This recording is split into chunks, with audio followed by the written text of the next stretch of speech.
Hello बच्चों, उम्मीद है आप सब ठीक होंगे। आज हम बीएससी केमिस्ट्री सिलेबस के बारे में जानेंगे कि बीएससी केमिस्ट्री का सिलेबस क्या है। इस पेपर का नाम है फंडामेंटल ऑफ द केमिस्ट्री। इसमें टोटल 8 यूनिट्स होते हैं आपके। आपको 8 यूनिट्स दिख रहे होंगे। इसमें जो पहला यूनिट है, इसमें आप देख सकते हैं रेजोनेंस है, resonance energy, formal charge, wonder ball, ion dipole force, dipole dipole interaction. ये सब इंपॉर्टेंट टॉपिक्स होते हैं जो एग्जाम में हर साल ये पूछे जाते हैं। रिपीटेड क्वेश्चंस होते हैं आपके।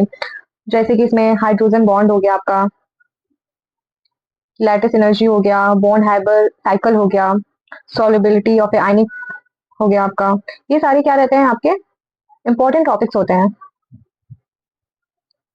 सेकेंड यूनिट में हम देखेंगे atomic orbital, Pauli principle, multiple bonding, sigma and pi bonds. ये सारे आपके इंपॉर्टेंट टॉपिक्स में से एक होते हैं।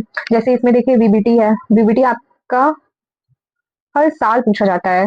हर साल ये आपका पूछा जाता है। वीबीटी हो गया, हाइब्रिडाइजेशन हो गया, हाइब्रिड ऑर्बिटल्स हो गए, विस्पर थ्योरी। ये मोस्ट इंपॉर्टेंट टॉपिक्स होते हैं बीएससी में। ये हर साल पूछे जाते हैं। और ये जो H2 NS3 ये सारी जो है, ये सब इंपॉर्टेंट टॉपिक्स हैं।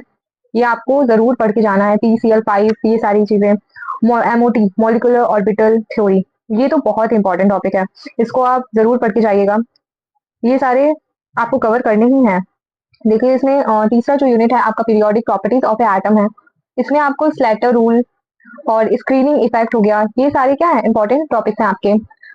पॉली रूल हो गया आपका, इंथैल्पी हो गया, इलेक्ट्रॉन गेन इंथैल्पी, ये सारे इससे क्वेश्चंस बनते हैं और हर साल पूछे जाते हैं। Hybridisation, bond length, bond angle, bond energy, ये सारे जो है आपके, ये सब इंपॉर्टेंट है। कुछ टॉपिक ऐसे भी है जो आपने 12th में भी पढ़े होंगे, इसलिए आपको याद होगा।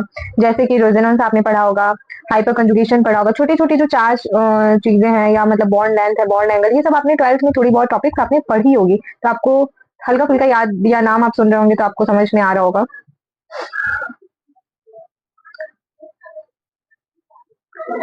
इसमें पांचवा जो यूनिट है, इसमें आप देखिए क्या है आपका। इसमें भी आपका कुछ टॉपिक ऐसे हैं जो इम्पोर्टेंट है। जैसे रिएक्टिव इंटरमीडिएट कार्बोकैटायन, ये हो गया। Hetero homolytic and heterolytic bond fusion, ये बहुत इंपॉर्टेंट टॉपिक होता है। ये हमेशा पूछा जाता है। इसमें isotopes effect, stereo chemical study के बारे में आप थोड़ा बहुत पढ़ लीजिएगा। इसमें जो स्टीरियो केमिस्ट्री है, ये बहुत इंपॉर्टेंट है। इससे अक्सर मतलब कि दो क्वेश्चन आते ही हैं। ये लॉन्ग में भी पूछे जाते हैं आपके, जो 50 मार्क्स या 10 मार्क्स के या 20 मार्क्स के जो लॉन्ग आंसर आते हैं। इसमें आपको सारी चीजें आपको पढ़नी होगी, जैसे आइसोमेरिज्म एलिमेंट्स, या मेसो कंपाउंड्स क्या होते हैं, एन ब्यूटेन इथेन हो गया आपका, फिशर फ्लाइंग वेज फॉर्मूला, ये सारे आपको पढ़ने होंगे। कॉन्फ़िगरेशन एंड कन्फर्मेशन, इसमें आपको दोनों टॉपिक्स आपको कवर करने हैं।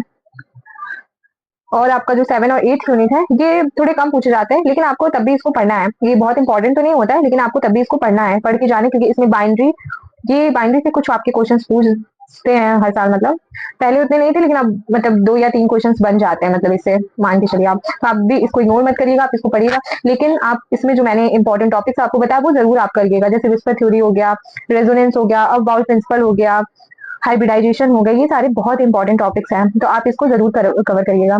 Thank you so much.